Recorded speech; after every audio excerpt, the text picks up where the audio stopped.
Well, hello. The thing to know about worm castings, the best time to do it is when the day is either rainy or it's not a good day to go outside, because you won't be missing out on anything that's going on in the outdoor lifestyle. So do your worm castings once again when it's windy or cold or rainy or snowy. But this is my protein worm bin. I'm going to do this one first because it's a smaller bin. It's been a while, but the thing about this bin here, if you want castings, the smaller the bin, the more worms in it, you get results faster. But I'll pour it out and see what's in here. This has a mix of red wigglers, blue worms, and European night crawlers in it.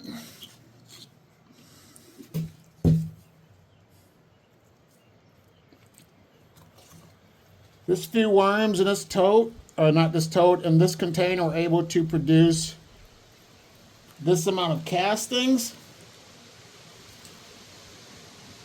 which is a good result for a small worm bin. So if you're a beginner, I would start with just a small worm bin, such as this little mini, once again, protein worm bin. Easy to make. You can have this made within 2 to 4 minutes with no worries.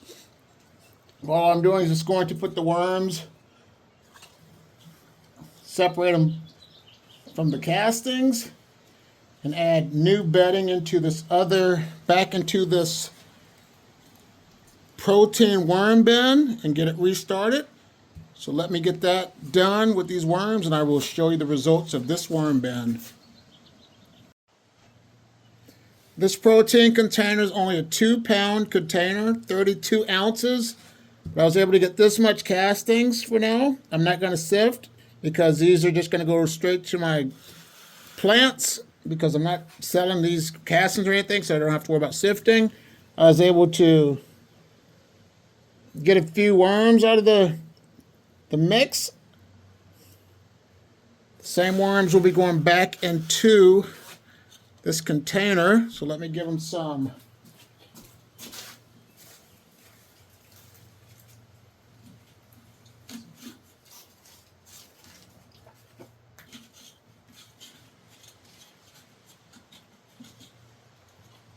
I gave them some newspaper, and some cardboard was added into this. I'm going to place these worms back on top.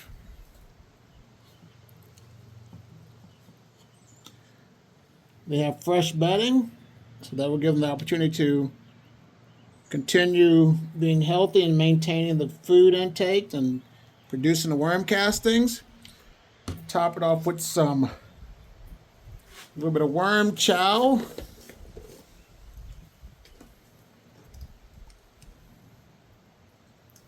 There they go, some worm chow on top. So this one's good to go for now. So now let's look at the next worm bin, the worm bucket. The worm bucket, it's more of a beginner level to an intermediate level worm farmer because it has everything you need. It comes with vermiculite, cocoa core, spigot for your worm bucket, nice lid that keeps it on, holds in good moisture, 2 bucket system, one with drainage holes.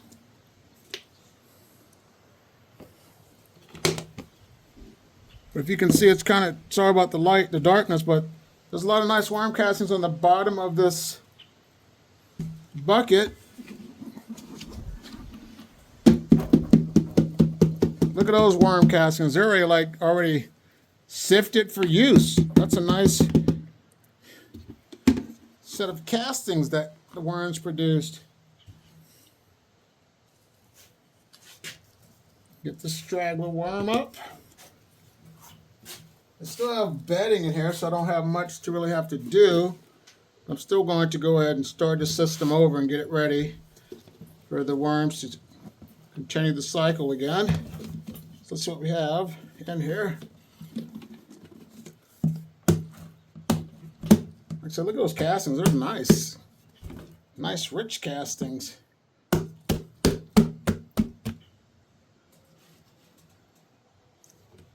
with this system here, what you should always do is place some cardboard on the bottom, so when worms do go to the bottom of this, they'll have something to munch on, some food scraps. So add this paper down here. Put my glove back on and see how many worms are left in this bin. Another thing you need to reconsider or think about, if you're going to be standing up when you're sifting your worm casting and casting or sorting your worms, always have like a fatigue mat so you don't get exhausted. So always be comfortable, and if you're going to be sitting down for a long time, have yourself a nice comfortable chair. But on this set of worms here in this worm bucket, I'm going to have to go ahead and get these worms out of here as well. So let me go ahead and get that situation established. If you go back and look at this video, you notice when I lifted this bucket up, split it apart, that on the bottom there was no liquid. And that's okay. A lot of people tell you that the liquid on the bottom is good, but it's not. It's just leachate. And that means whatever you're putting in here has too much water, such as watermelons and things like that will cause a lot of moisture. But if you can, your goal is to try to have none to minimal liquid in your bottom of your worm buckets.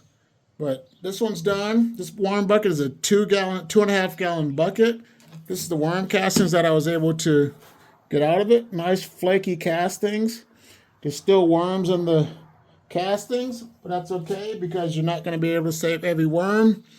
This is the few worms that I got out. I'm going to restart the worm bucket. I added not shredded cardboard, but moistened cardboard and newspaper. I'm going to give them some worm chow.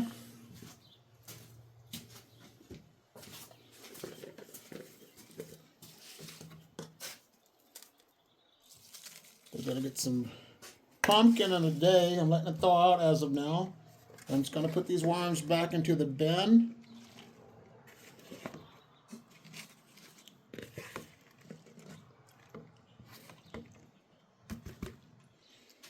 Cover it up with this bubble wrap.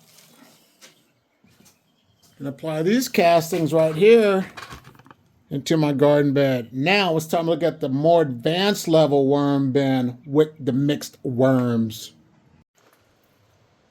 This is my red wiggler mixed worm bin with blues and European night crawlers. It's my diversity and inclusion worm bin.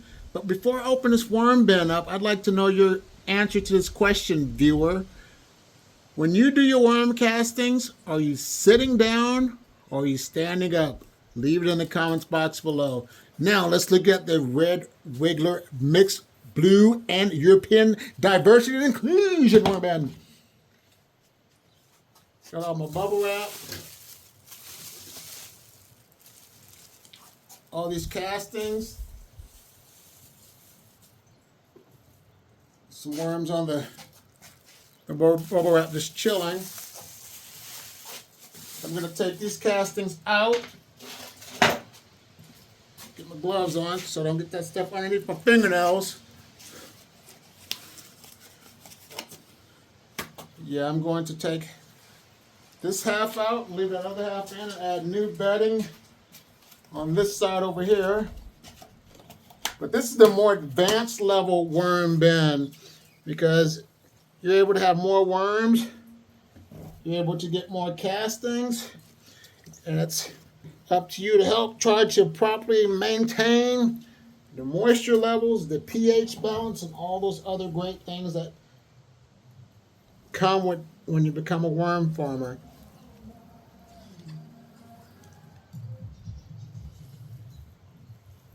As you can see, there's a lot of worms. I'm going to show you this in a second.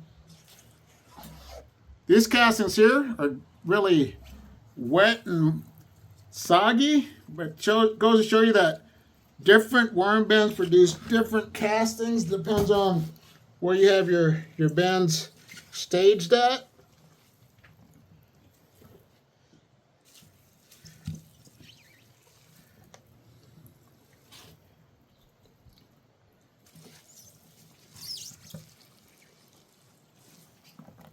Yeah, like I said, if you're gonna do your worm castings, it's best just to do it on a day when you got nothing to lose. Look at those pretty worms, pretty worms.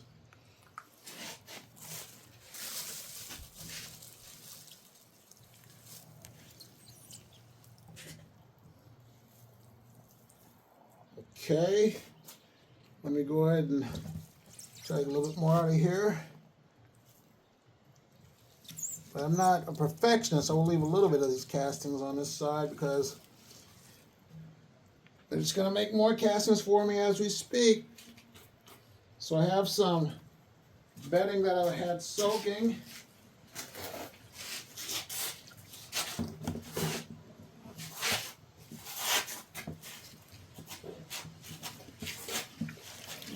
This is cardboard newspaper.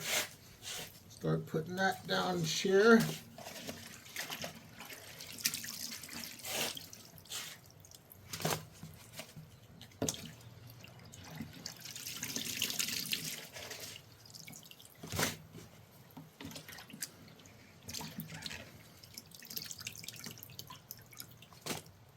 I want to add some newspaper in here as well. Let me add a little more newspaper, because I noticed if you just have cardboard, it does dry out, but the newspaper helps to have a little extra moisture because it's a different type of paper source.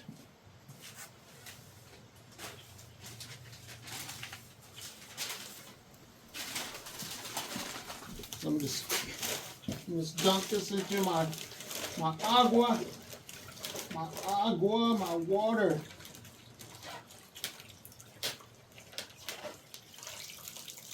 So one more question.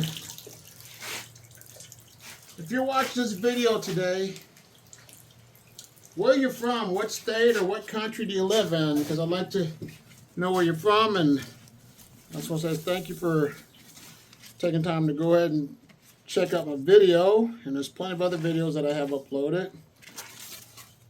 Just gonna rip this by hand.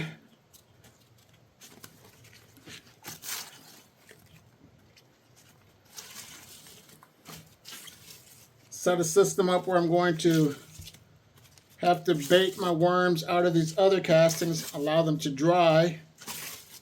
That's going to be a continuation of this video, because that's going to take a couple of days to get these wet worm castings over here to dry out. And then this one I definitely will sift to get the worms out from the castings. But I just want to say thanks for watching. Here's another video, and I'll see you in the next one.